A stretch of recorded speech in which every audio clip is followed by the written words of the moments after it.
So to get things started, I'd like to introduce our very own president, Mr. Jay Burcham. Good evening, everyone. Can you all hear me okay? Yes. Okay, I'm sorry we're in a big room. It's December. We share the smaller rooms with the church, and they're partying over there. So when you're through here, go help yourself to cupcakes at the ladies' Christmas program.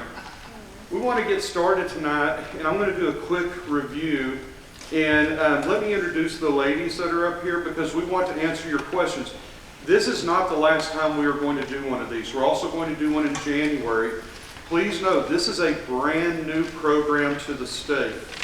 Now, we have been very involved from the get-go, and we have actually been working with TPSA, if you're here earlier, the Texas Private School Association, with Laura Colangelo, working with several folks throughout the state to try to help get this thing through. This is not a program for the school. It is a program for our parents. The beneficiary are our parents.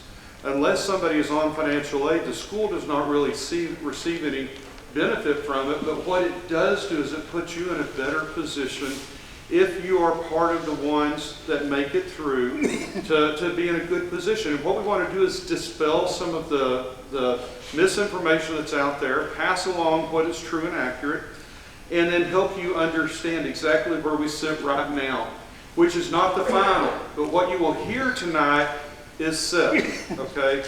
There will be some more things coming, but the big thing is we need everyone paying attention. To get into Tefa, which I liked it better when they said ESA, Educational Savings Accounts makes more sense to me than Tefa, but it's now Tefa. And they say, don't say Tefa because then people think Antifa. And I'm thinking we're getting way too macular on that. So Tefa is what we will call it. In that, it is a savings account for you. And I've heard from some parents, well, I don't want the government having more information. They've got your information. It's straight off your W-2s. If you file a W-2, there is nothing more they're going to have on you. What this does is that you're paying for school. It's in your taxes. And it's a state tax. That's why this is not a federal program. It is a state program. This is a way that if your kids, like for example, my kids have all graduated. I paid state property tax, glad to do it, for my kids who never went a day to public school. They went right here at Brentwood Christian School, K3 or K4 through 12. And there was no remuneration, there is no payback, it's just that's what you did. What this says is that you're going to get a part of your money back that you're paying in. And with that, they will put it in a savings account for you, and that savings account you can use for school. There are some other things as well, but what we want you to hear tonight, we're going to talk specifically about BCS. Those who are likely to be eligible, and that's one of the things I've heard. I've heard a lot of parents say, well, we make too much money. You might be surprised. You really might, because the way that it's defined, and let's start getting into that, the way it's defined, and y'all are going to have to bear with me. I am brand new back to work. Y'all know I had that wreck last year and I broke my neck. 4.5 weeks ago, I had an 8-level fusion. My entire neck is fused. Just got out of my neck brace, so I can't twist and look. So if I do this, I'm really not trying to be rude. It's because Wayne won't turn that TV on back there. Like, man, you bring people wine and fed them dinner, and you won't turn it on. If you look at this, and everybody should have these handouts, what we're talking about is a percentage of the federal poverty line. You do not have to be below the poverty line to participate. In fact, it's a formula, and if you look at the formula, the number in your household, so that's the number of people you declare on your taxes, and then you go across, and that 500% is kind of where you fall into the just pure lottery. Okay? Anything under 500%, you've got a decent chance. In fact, this is probably the most important slide, and at the end we're just going to leave this one up. Because what you will have here and see is that priority 1 is going to be based on disabilities. So real quickly, let me talk about that. That does not mean if you have a child with autism, you're getting $30,000. It doesn't work that way. What it means is that if you have a child with an accepted diagnosis and we get an IEP in place, you will get the money allocated for that diagnosis. The ones who are getting like $30,000 are going to be the kids that are very, very high need, going to very specialized schools, okay? But it does mean kids that have dysgraphia, dysphagia, dyslexia, some of those disorders, we'll have the opportunity to bring more in. And what we plan to do with that, we're actually working with the Laura right now to put together a gain report that shows here's how many kids we have, so we can look at some of the things such as tutoring, speech path, things like that we can bring in to assist. Now then, parents, we have to have your help on this. If they do not have a diagnosis, they don't get the money for it. And a lot of parents say, I don't want that on their record. Nobody will ever see that record but you and us. If your child has dyslexia, it's better to know it and be able to deal with it. Now then, here's the big one. Everyone says, what about ADHD? That is not a qualifying diagnosis. And I've had some parents want to come up and argue their case. Please understand, I'm not a decision maker on that. This is the state saying it's not a qualifying diagnosis. Now, that's priority number one. Priority number two, now we get into pure socioeconomics, okay? So if you look at priority number two, that is under 200% of the federal poverty level. So think back to that prior slide. And what that says, look at the number in your household, look at your income. If you fall in priority number two, which I will share with you, a lot of our families do, you have a very high chance of qualifying for Tefa. And here's the way it works. I've had some parents say, I'm concerned we qualify, and then all of a sudden, Texas votes and we have all Democrats and they kill the program because it's a Republican program. That's not the way it works. Please understand, this is a law, and the law actually funded this initial group going through. So the way it works, they're going to take priority number one, and there's $1 billion. However many priority number one kids that actually apply to and go to a school will have that amount deducted for wherever they stand. If they're in 6th grade, it's 6 through 12 will be allocated over for them. Then when we get to priority number two, it will be if you have a kindergartner or a 1st grader and you qualify, the money will be there kindergarten through 12. The next biennium, there will be another allocation that will pay for those. And so what's important here that we need you to hear, even if you don't think you qualify this year, we need you to register, because the intent is that they are going to grow this, and it's actually state law right now that the comptroller has to allocate money for those registered that did not get through this time. So in other words, if you register but you don't get Tefa, in 2 years you have a high likelihood that you will. So think long game, think long term, okay? So we need y'all thinking along those lines. So priority number two is up to 200% of the federal poverty level. What we have been told, they are quite confident that everyone in priority 1 and 2 will likely get in. Very likely get in. Then, when you move to priority number 3, that's anyone anywhere between 200% and 500% of federal poverty. If you are 201 or 499, it doesn't matter, it's all the same. You're in that bucket. Now then, we're in a lottery. Okay? And so what they will do is, if there's enough money left over for everyone here, you're all in. However much money is left over, and let's say they have enough for 10,000 students, and there's 11,000 there, 1,000 won't get in. But you promise you won't get in if you don't put your name in the hat. Okay? Now then, if they pay for priority number 1, priority number 2, priority number 3, and there's money left over, then that goes to a sheer lottery for 4 and 5. Okay? So let's say you're sitting in here and you make $1.5 million a year. I would like to introduce you to Joe Rispoli, our Director of Donor Engagement. Please see him before you're done. Still sign up. Because more than likely, before it's all said and done, you're going to end up with Tefa funds. Okay? So let's talk the do's and the don'ts real quick. On diagnoses, and like I said, I apologize, I'm going to turn this way. You do have physical disabilities. You have kids with impairments. There is a full list, and on there you should have a linked website where you can get the full list of all the qualifying diagnoses. A lot of them are going to be cerebral palsy, things like that that really require a lot of extra. And then you get into intellectual and developmental disabilities, okay?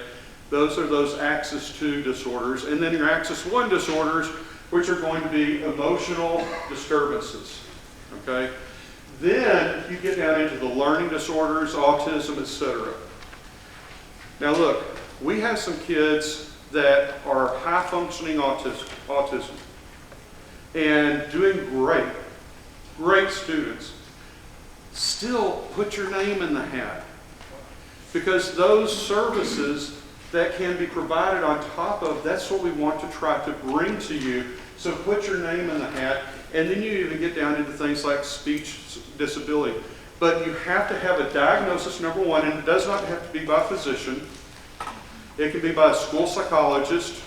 And talk to us. Those of you who fall in priority number one, Renee Rispoli, raise your hand real quick. And I'm going to introduce her in a minute. Set up a meeting with her so we can help you. You have almost a guarantee to get in. And then we can help you with ancillary services, okay? So that's priority number one. When you get into SPED, one of the things we want y'all to hear, we are not opening SPED, which is special education. We are not going to have a set aside, but what we are going to do is everywhere possible bring in the aids and supplements. Think about through COVID. During the COVID years, we actually brought in Miss Weeman, who really helped our kids who had some learning disorders catch up. Well, that's what we want to have here full time. So if we can get our kids that have diagnoses, and listen, it does not mean we're going to separate them out and put them in a different class. This is not 1982. What we will do is have additional supports for some of our kids. And some of our kids, for example, who are our autistic kids, are some of the best students we have. So if we can do some social development with them, they're just better off. Okay. Now that you got the diagnosis, that's step number one, that's in your hands. Then we have to work really hard with the school district to get an IEP in place. Okay? We have to have the diagnosis by, what was our date?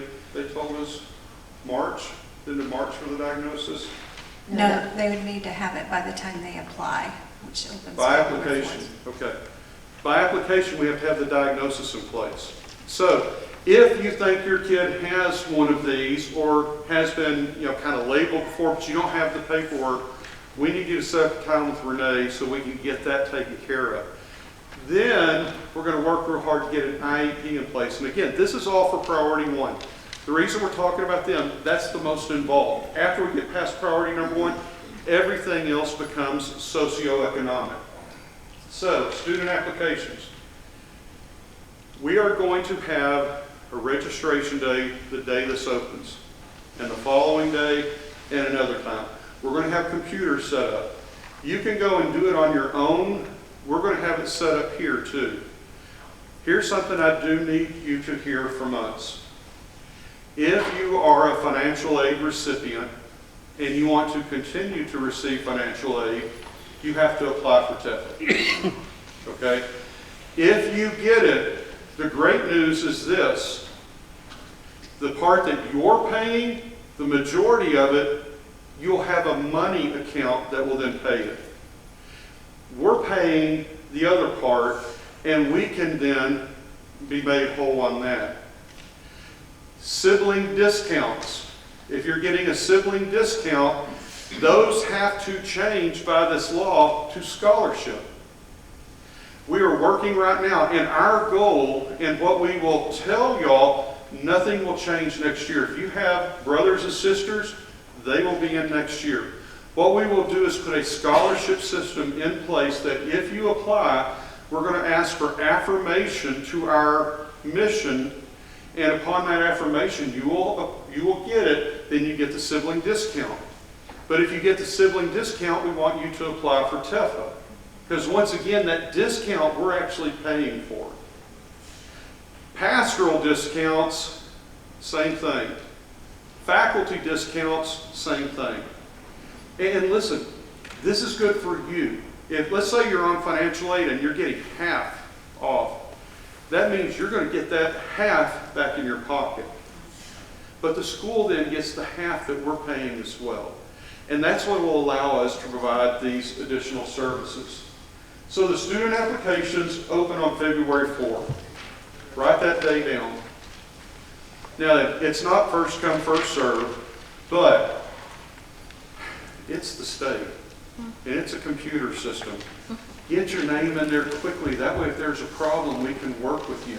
And then Renee is actually going to be reaching out to the group that I just talked about and setting up times to make sure you understand everything, you're comfortable with it, and actually offer up times we can help you to register. So, Renee Rispoli. Can you go back to the slide that you just on? I didn't finish reading it. Who was that? Me. Okay, Yeah, you I- got I 30 was gonna- seconds, then I'm turning it. Count down. Anna Treadwell. I'm counting. Okay. No, I'm gonna and apply. listen, we will, I haven't Joe, even we done actually it. have a website coming up that we're going to send out to y'all that's going to have all of this Okay. on there. This is a lot of stuff that's kind of like drinking from a fire hose. We want you to hear tonight. You don't have to know all this stuff tonight, because we're going to continue to come back to you and say it over and over and over. What we want you to hear tonight, one, it's more doable than what was first put out there. And here's one of the things that has been said very clearly. There will be kids moving from public schools into private schools. They still have to qualify to get in. The other is whatever the Tefa amount is. And right now, what they're saying is somewhere between 10 and 13,000. Is that whatever school they go to, that has to be the amount.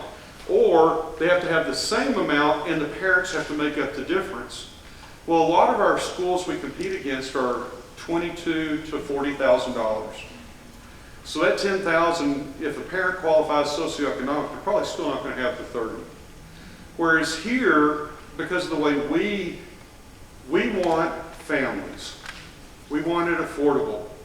We have no debt on any of this because every penny we get plows back into our teachers. That's what we do with our total tuition is pay for our faculty and staff. And because of that, it allows us to then maximize this opportunity where when we get the Tefa funds, what we're hoping is 13 and we can basically take care of everything. If it's 10, we'll need to make up a little bit of difference. But if you qualify and if you get the 10, won't it be nice having $1,000 a year payment? That we can figure that one out. Are we good to go? Yeah. Okay. So questions. Let me introduce the panel up here now. Renee Rispoli is our director of Tefa. She is going to be reaching out to many of you. She's also going to be setting up a schedule that will be sent out through our website so that you can begin setting up appointments with her. And the whole thing is we just want to help you sign up. Remember, this is not the school's benefit, it's yours. We just want you to get the benefit. And so her job is to make sure that we are covering all those bases on your behalf and then also as recipients on our behalf. Next to Renee, we have Denise Riley, our Director of Finance. Denise will be answering questions tonight and talking about any question you have as far as financial aid, financial obligations, payment, process for payment, etc. And then next to Denise, we have Tere Hager, our Director of Office of Academic Advancement. So we have our Tefa person, finance, and education. I'm sitting up here as the least important person in the whole group. I'm eye candy. I was just told to sit up here and try to look pretty, and this is as good as it gets. What I want you to hear from me is the school. Our mission is to lead students to love God and nurture them in a Christ-centered academic environment that emphasizes excellence and inspires them to develop their God-given talents for lives of Christian leadership and service. In saying that, the whole point that we want to work with Tefa, one of the things that makes Brentwood special is you look around, we're the most diverse private school in Austin. We are a private school that has kids from all levels of socioeconomic walks. They put on the uniforms. You can't tell who has money, who doesn't.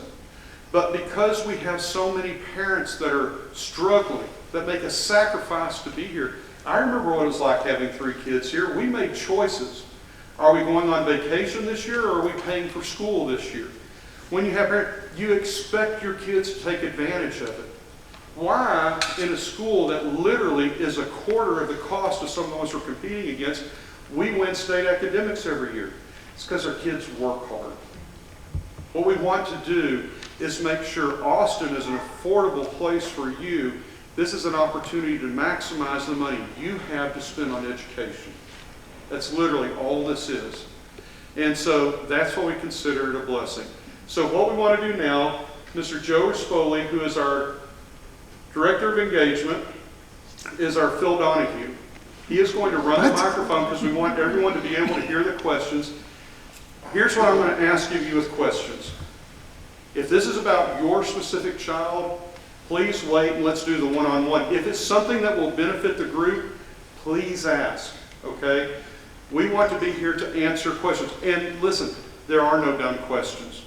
This is a brand new state program, and in that brand new state program, they're still writing the rules, which is why we don't have all the answers, but what we do have, we can give to you in really rock-hard terms. So I'm going to turn it over to Mr. Rispoli. Questions, if you'll give your name, age of your student, you have to give the name of your student, age or grade of your student, that way people understand where the question is applied. Okay, thank you. Our first question. My name is Julie Jennings. I'm a 7th grader. I just had a question about, because you said there was a website on here, and there's not a website on here. So maybe you can, I'm looking for where I can find which physical disability qualifies. By the end of the week, Okay. we will send out to our entire community a page that has all of the links. The reason we don't have it up yet is we're waiting for 1 or 2 more things. But by the end of the week, we will have it to you. And it will have these presentations, but it will have the state links to all of that, including the state law. So we will have it to you this week. Perfect. Thank you. Yeah, we were just talking about that earlier today. We're going to put up a web page on our website, and then you'll be able, you know what, that's why these are taped off so I can get around. Sorry. So that's the last thing I want to do is trip on people. Okay, well, we'll go in order. Hi, my name is Craig Moore. I have 3 kids here, an 11th grader, a 10th grader, and a 7th grader. My question is, for this program, will it be using information from our 2024 taxes? Yes, that's correct, 2024. And they said that their plan is in future years to have direct connect with the IRS, kind of like the FAFSA does. That will probably not be in place this year.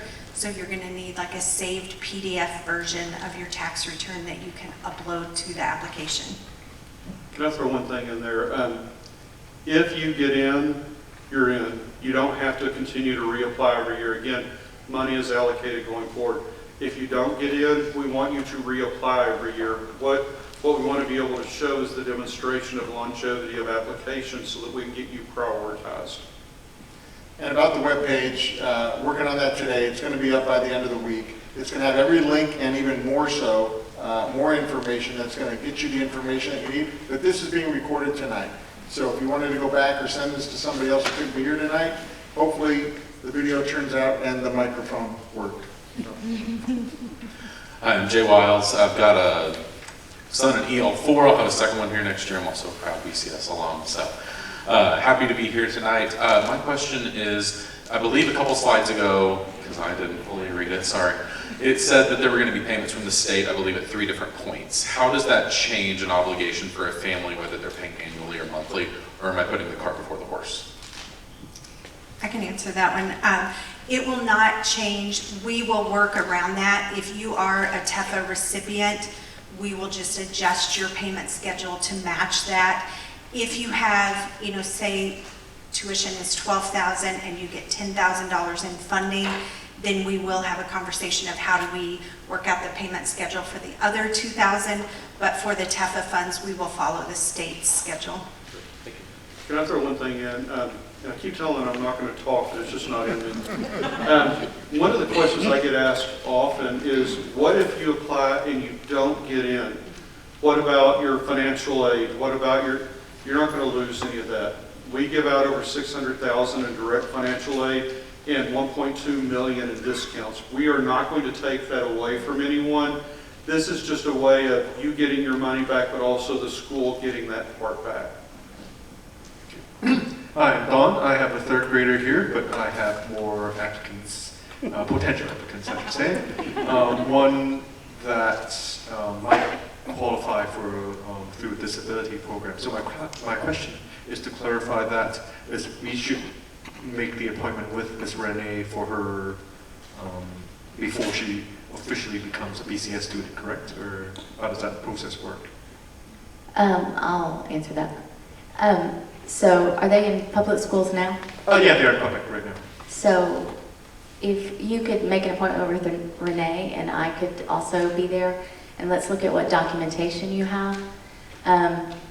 The important thing to know is, so if you have a diagnosis, let's say for dyslexia, and you have a school psychologist or a private neuropsychologist that has made that diagnosis, that can be, you can use that in your application right away, and that will help you in prioritization. If you meet the financial for that tier 1, and also you have this doctor's diagnosis, that gives your child priority. However, to get the additional funds, you have to have an IEP from the school district. So if you already have that, if your child's been in the public school with an IEP, then you're also one step ahead. If not, those families that have been here and maybe have never been in the public school, so they don't have that documentation, that's what we need to work on to get the public schools to get us an IEP, which it's a process. And a quick follow-up then, since I have multiple children, that one qualifies pretty much for sure for priority 1, then is it child by child or the whole family qualifies for whichever bucket? Once one child qualifies, all the siblings are on that same qualifying level. So thank you very Not much. the same funding level necessarily, but the same qualifying level. Thank you. Hi, Larissa. I have 2 kids, 6th grade and 3rd grade. I can't remember, but does the IEP have an expiration date that you have to renew the IEP, or does it, once they have it, it just... So for Tefa, they are not. They do not have an expiration date. And so if your student has an old IEP that has expired by what they write down, it still works for Tefa. Okay, thank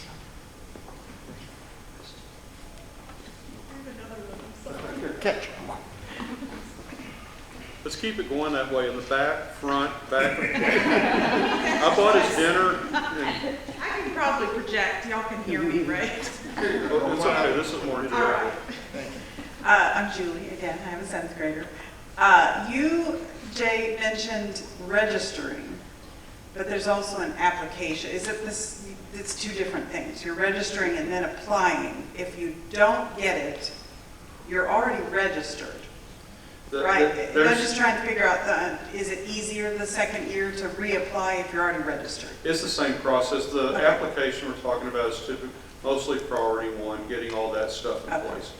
The registration for Tefa itself, we have not seen. What we have been promised is it will be very easy. So once you register and you're accepted, you're in.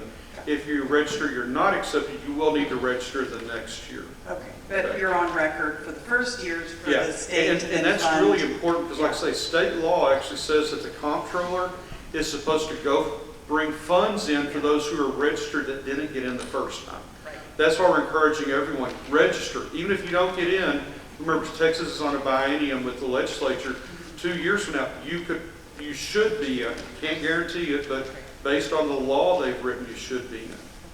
Does that make sense? And we saw a demonstration last week from Odyssey, the third-party company that is overseeing this program for the schools application. They indicated that the student application is going to be very easy. Take 5, maybe 10 minutes tops. It'll be very easy. And they said that if you don't get it the first year and you have to reapply the next year, it will be an even easier process. So they're trying to keep it as simple as possible. Anybody else? Like I said, there are no dumb questions. This is brand new, so please, if you have anything. My dad has a question now. I'm a granddad, but the seventh grader, and I'm also Julie's dad. Jay, let me ask you a big picture question. This is politically a very live subject. There are a lot of people that I suspect are hoping it doesn't work to protect the public school system. I'm not one of those. I would like for it to work. But here's my concern, here's my question to you. Do you anticipate there's going to be a run on people wanting to register at Brentwood because of the voucher, where you'll have the problem of trying to accommodate everyone? Is there going to be any pressure on you to take people that perhaps you might not consider? No, let me answer two parts of that question. One is for Brentwood. We have room for 700 students. We're sitting at about 685 on average.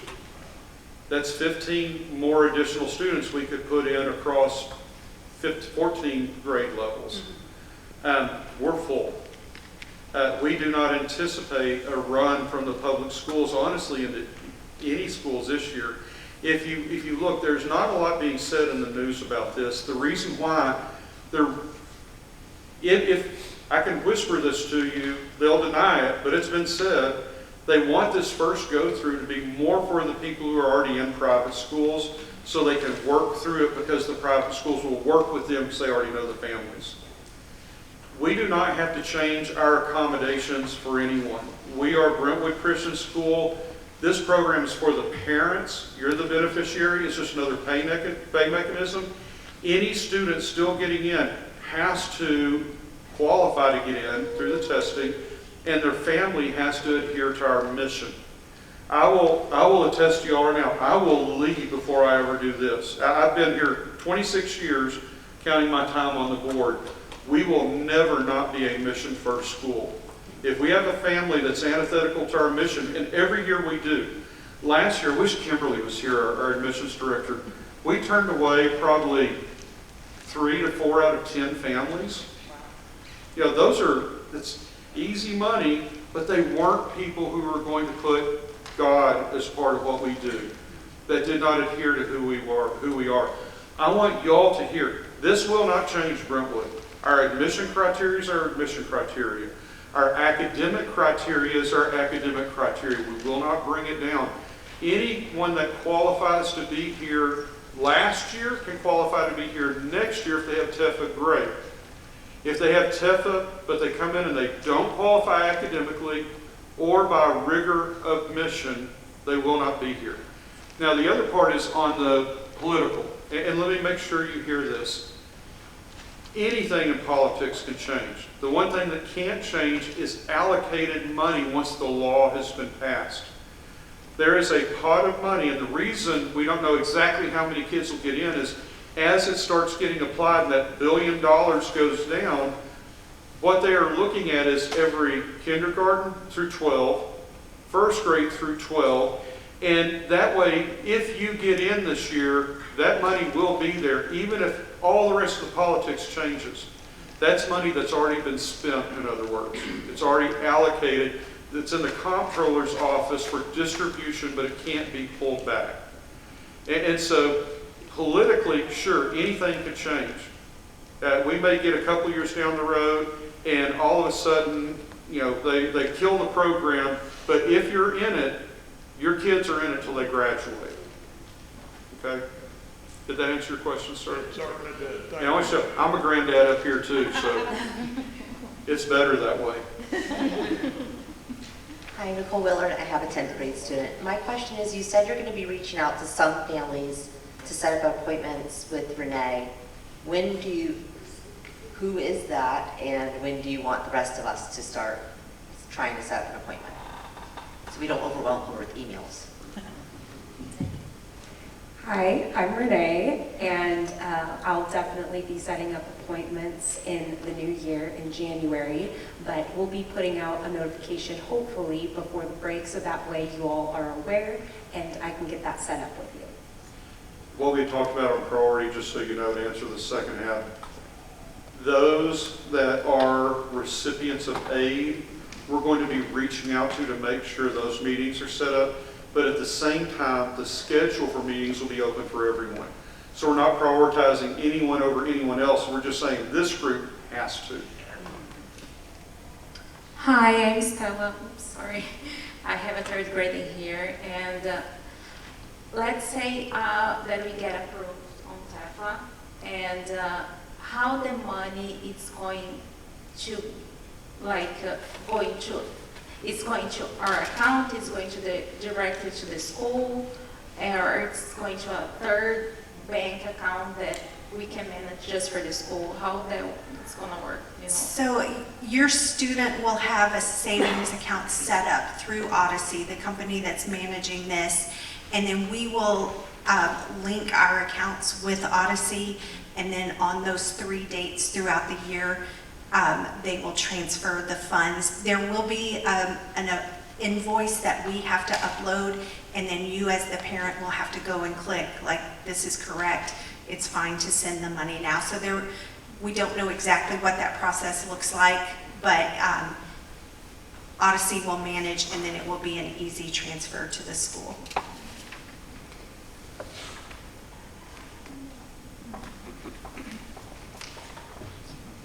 Hi, my name is Christina Rodeo, and I have 2 kids here, one in K3, and another 7th grader. My question is, based on the lottery system, if I fall in the lottery system and one of my kids get pulled, does that mean my other kid will also join, or is it just, is it like pulling per family, or how does it? If one of your students, one of your kids gets in, any other kid in grades K through 12 will get in. So the system will automatically know their They will automatically get in. The pre-K does not automatically qualify for that. They're running it almost like 2 different programs. So I will share with you all the reason we didn't spend a lot of time on pre-K tonight. We don't have tons of information, but getting in on that one is going to be very difficult. It's a much different animal than the others. Or something you wanted to say? No, just one clarification that they have told us is the sibling will automatically receive it as long as they have applied. So you can't just apply for one kid and then, oh, by the way, I have another kid. Make sure you fill out an application for each of your children. Hi, my name is Angela Gutierrez. I don't have a current student at Brentwood, but we have applied for next year for 9th grade. And my question is there, I'm unclear of what the difference between an IEP and a 504 is. My son has a 504 for dysgraphia, but not an IEP. I can answer that. It's a staged process. 504 is just the listing of accommodation, okay? An IEP is an individual education plan, which is what it stands for. That's the formalization of process. So in other words, you could have a kid that just needs to sit close to the front of the room because they don't hear very well. That's an accommodation, that's a 504. To actually have them listed as auditory issues, you actually have to go through an IEP then and have it more specifically listed. So we need to be very clear on that. If your child has a 504, That is not the same thing as an IEP. A 504 does not qualify.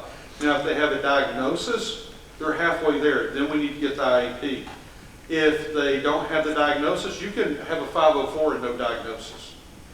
So that's why if you have a 504, set it aside. We try to work with anyone we can on 504s because typically that's just a classroom accommodation. IEPs are more the specificity of how you're going to intervene with a diagnosed disorder. Does that make sense? Hi, it's Jay again. I saw a story in the Statesman a couple weeks after the last forum was held that said pre-K students could qualify for the full amount. Is that the case? Because I think before it was a smaller amount, if I'm not mistaken, like 20%. It is the same amount, but the criteria for a pre-K student qualifying is very narrow.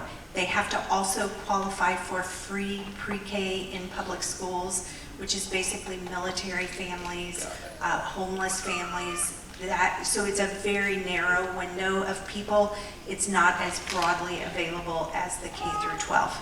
So follow up. If my oldest were to be in kindergarten, and like could be the case for others, I think too, if we had an older kid in kindergarten through wherever and a younger one in pre-K, does that change the equation?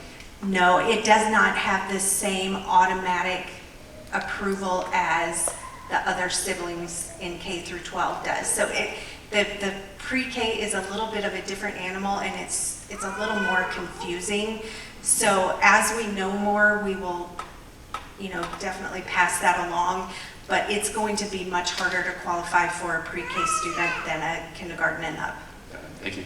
Jay, I think the explanation that Laura gave me that made a lot of sense. Think of Tefa as school-related, and anything else that's elective like pre-K, after school, those are ancillary. That's a separate program. That's a great way to put it, yeah. Thank you. Hi, I'm Danielle. I have a senior, and his twin brothers hopefully will be coming to high school here next year. My question is following up on the 504 versus the IEP. I happen to carry one of my twins has dyslexia and dysgraphia, and I carry the thing that the school did after they did he goes to Redeemer, but we got it through a public school in AISD, and I have what they sent me after they did all the testing. Can I stay after and have one of you look at it and tell me if it's an IEP versus a 504? Yes, as far as staying after, we can set up an appointment and do that. If you have that, it's a 504 because there's going to be an accommodation. What we have to figure out is if the IEP is there. If the school actually diagnosed it, more than likely you have an IEP there. And yes, we will sit down and work with you on that. Some of it we may have to do some calling into the school districts and digging up old records, but that's one of the things Renee is a specialist at, is going and finding that. So yes, we'll make a time so we can sit down with you and actually look at it. And if you want to catch us afterwards, I don't know we can give you everything tonight because we'd have to actually verify with school districts. But if you have an IEP from the school district, it will live on through this. It won't have lapsed, in other words. Me again? I like how you wait till he's over there, though. I mean, I really do. Julie Jennings, 7th grader. If my child has a qualifying disability, she has a diagnosis. If I'm hearing you correctly, the next step is she must also have an IEP. And do you guys help with that? Because obviously she's here, she doesn't go to public school. The way it is with the diagnosis, that helps you with prioritization. Right. So if you're able to financially fall into that first category, then you're there with the diagnosis from a doctor or a professional. For additional funding, we would have to get the IEP. And what that means is to get that process started, and you would want to get it started because the school districts are struggling to keep up. I mean, they do on a normal year, but this is even causing, you would talk to your principal to get the person to contact, and then you reach out to Pflugerville ISD and start the process. One of the reasons For it's that. so important that we know who all has the diagnosis and we need an IEP for Right. is so we know how aggressive to get with trying to one-to-man time with it. And listen, Pflugerville has been a wonderfully supported school district. I want y'all to hear that. The other is there are some companies that work with us to do that. And if we have enough kids there and it makes sense, we will then bring them in to help.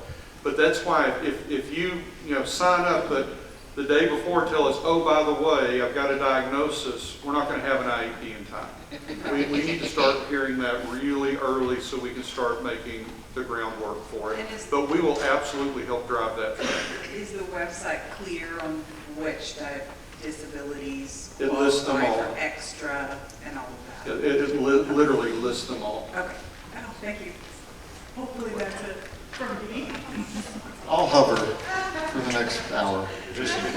Anybody else?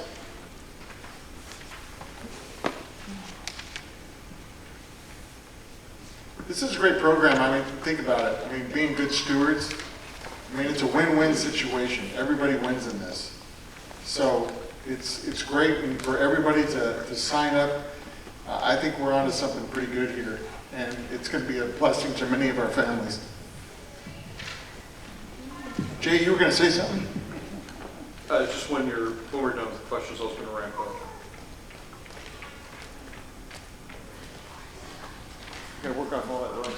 I'd like to know if, like, for priority one, they going to help 100% the kids on priority one before go to priority two, or it's like, oh, we're gonna have 60% on priority one of the kids help out, and then we're going to it's priority two, another 20%, and then Yeah, last week my son was in the hospital. He had an obstructed bowel, which is like, what does that have to do with anything? I'm telling you. He was on drugs and wanted to watch Titanic. Like, the only way I will watch that is, and in Titanic, when it hits the iceberg, one of the things it shows is this video of this bulkhead fills up and it goes over to the next bulkhead and the next bulkhead. That's kind of the way you think of it here. Priority one students are going to be those with disability and those socioeconomic that kind of are the top tier. Then disability, then it goes to socioeconomic, and that's that 200%, then the 200 to 5%. And so however many it takes to cover priority one, then it spills over to priority two. And a lot of people, and I think we're about to wrap up, a lot of people are concerned we're going to spend all the money in that one little group. Here's the thing. You not only have to have qualifying kids, you have to have places that are willing to take them. And places that are willing to take them for the amount of money that is there. That is why there's a lot of hope, one, that a lot of our priority one kids can get some additional help. But quite honestly, the spillover to priority two, what we have been hearing is there is a high confidence that the majority, if not all, priority two will be covered and will actually move into priority three, which then becomes lottery. And the hard part there is that there may be some of y'all in here that priority three, you get it and you don't. Well, please don't be upset with us. We have nothing to do with that. But we will help you continue to apply until you do. But that's the way it spills over. And some of y'all may be looking and saying, we're priority four, this is a waste of time. We don't know that. Because how many of y'all have been hearing about this on the news of, here's where you go sign up for this. They are not putting it out there. And so because of that, one of the reasons we want as many of our people as possible, if you get in, you're in. And I personally think we're going to see more people get in than we had anticipated. What they are thinking right now as far as forecasting is 80,000 students. That's what, if you read all the information, is 80,000 students, $1 billion. I'll be surprised if we don't go beyond that because, one, it's going to be kids with disabilities, then depending on their age, how long you push that out, then you go into socioeconomics. Oh, we actually have three more questions. He wants the extra steps. We need one. He ate too much rice at dinner. I just want to make sure the video doesn't run out. I'm Ben. I'm a sixth grader here. Do you see most, if not all, Texas public, private schools applying for this program? No. I think you're going to have a lot of private schools that don't, and here's the reason why. You will have quite a few that do, but you have to have fiduciary policies that match. What we cannot do is say, you're a Tefa recipient, the amount of Tefa dollars is $10,000, so your tuition is $10,000, but you're not a Tefa, yours is $12,000. You can't do that. It has to be the same across the board. So therefore, when you have schools that have tuitions that are $30,000, $40,000, that $10,000, and it's based on socioeconomics, they're not going to have them getting in. So you're not going to have a huge run, because to be honest, there aren't a lot of private schools that our size for this amount of money. Most schools that are a 5A that have the offerings we do, especially the AP, are going to be at least $20,000, at least. And so one of the things I thank God every night for the past administration and the leadership over here, that we don't build something until it's paid for so we can keep our prices low. And one of the reasons Laura Colangelo has been here so often and actually asked me to be on her board for this, we're kind of the model school for it. Is that, you know, by keeping our tuition low but having our offerings broad, someone could come here and, if not all, the bulk of their tuition be paid through Tefa. Not many schools will be able to do that. So a lot of schools are going to look at it and say, the juice isn't worth the squeeze, because we can go through all this hassle and we still have families that have to come up with, you know, $10,000, $20,000, $30,000. Jay, I want to ask a clarifying question. You mentioned earlier that the sibling discounts are now going to be scholarships. And so if we are receiving sibling discounts, are we then required to apply for Tefa funding? Yes, if you get a sibling discount, we will require a Tefa application. And again, it's a simple application. Even if you do not get Tefa, you're still going to get the sibling discount, but it's going to be renamed and repurposed as a scholarship. And that's to be in compliance with state law.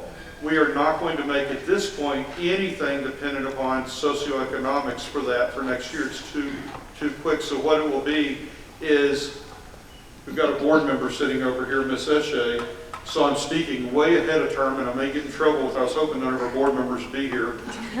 So I could just go in and say, hey, we had this great idea. What we are anticipating is something along the lines of, you get your Tefa application is part one, and part two, by applying to the school, we're going to ask that you adhere to and how you're going to uphold our mission. And with that, provide scholarship for siblings. We do not want anyone that has any level of discount right now to lose that discount. We want to hold that. We just have to repurpose it for the state of this. And when I ran that by, I said that's exactly what they're looking for, something along those lines. Will that get me in trouble, Dawn, or am I good? I think you're okay. Okay, good. Dawn, third grader, and other siblings. I think the better way to ask is to whether there are already published information on how to do the household income calculations. I know your answer about, like, you know, using the 2024 tax return is a good way, but since, like, situation might have changed, we might have set up later. I actually haven't yet, but, like, potentially, for example, 529, does that play a role into this equation or other funds of any sorts? Does that affect the household income now? So having a 529 would not affect the application. What they're going to look at is the line on your tax return that is your adjusted gross income, sometimes referred to as AGI. That's the number that they're going to go off of to see where you hit on those percentages. Yes. Jay again, other Jay, I guess. So the July 1st is the first payment from the state. The application's in February, the end date's not known. If you had to guess when people might find out if they qualified or if they're getting the funds, I don't know, any idea when that might be? What we've been told is that we should know by March. The state understands that private schools are kind of we're under a deadline of accepting kids. So we have been told the lottery, the registration will open when it opens. It will close February. We will know pretty quick. You will know if you're accepted. Because the other thing is, if a student is going to move from a public to a private, they've got to start the process. You can't start that in March and hope to get in anywhere. And the state understands that. So the hard part is, that's why this is a locomotive running downhill, and some of the rules are coming in. We still don't have the final rates, but the timelines are pretty well set. Thank you. Okay, we got time for one more question. One more question. And it could be even, when is this over? One more question. When is this over? What'd you do? Rice and some broccoli. So. Anybody else? No? Okay, Jane. Okay, let me share this with you.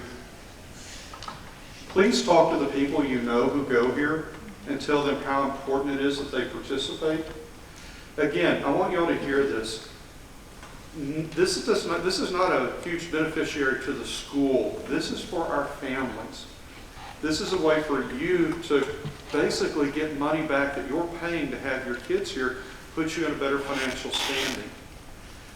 We are working so hard with our families because we understand how expensive Austin is to live.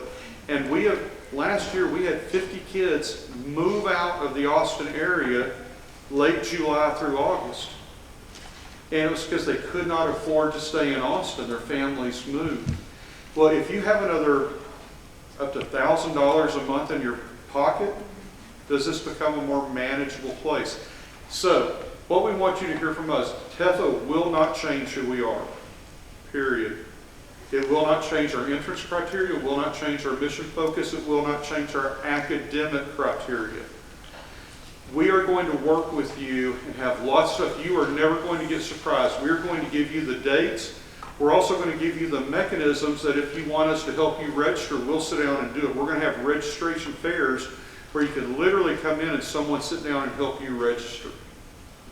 This is brand new. Please don't let the thought. How many of y'all have a kid in college? I went as far as you can go in school.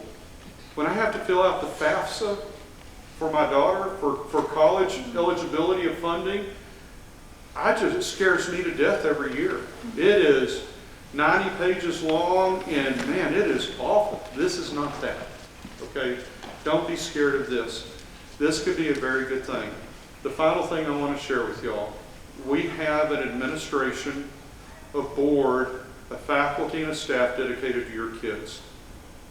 What we want from you is anything we can do to help increase the quality of your life, including financially, is worth our time. So that's why we have Renee that will be dedicated full-time to this. And our hope is that, for example, our financial aid recipients, this puts money back into your family. That's a blessing. And so I hope you consider it as that. I hope what you will do is take this serious and apply. Even if you don't think you're going to get in, apply. Because if you don't apply, I promise you won't get in. Okay? So let's close tonight with a prayer. We are going to have another session in January that will go through, here's how the registration process and the notification process and the payment process works. Okay? And we'll have the brass tacks by then. Okay? I hope this has been helpful. Thank you for coming out. I know it's not a full, that's okay. I don't care if we have 3 people here. If people benefit, this was worth our time, and I hope you feel that way too. So let's end in prayer, and what I'm going to do is, y'all are probably tired of hearing from me. I'm going to ask Jason Montier if he will close us in prayer. I was just informed that our JV girls beat Grace by 40 points tonight. 40. Thank you. That's a lot. Gracious Heavenly Father, we just thank you so much for all that you've provided for us, Lord. We know that you own the cattle on 1,000 hills, Lord. Everything under the sun is yours, and it is at your discretion how it is used, Lord. We thank you for the resources that you've poured out here at Brentwood, Lord. We thank you for the students that those resources have allowed to bring us, and for the teachers that have given us this top education that they can get here, Lord. We We just ask that you'll continue to bless Brentwood and help us to continue serving you and loving you in everything that we do. It's in your name we pray. Amen. Amen.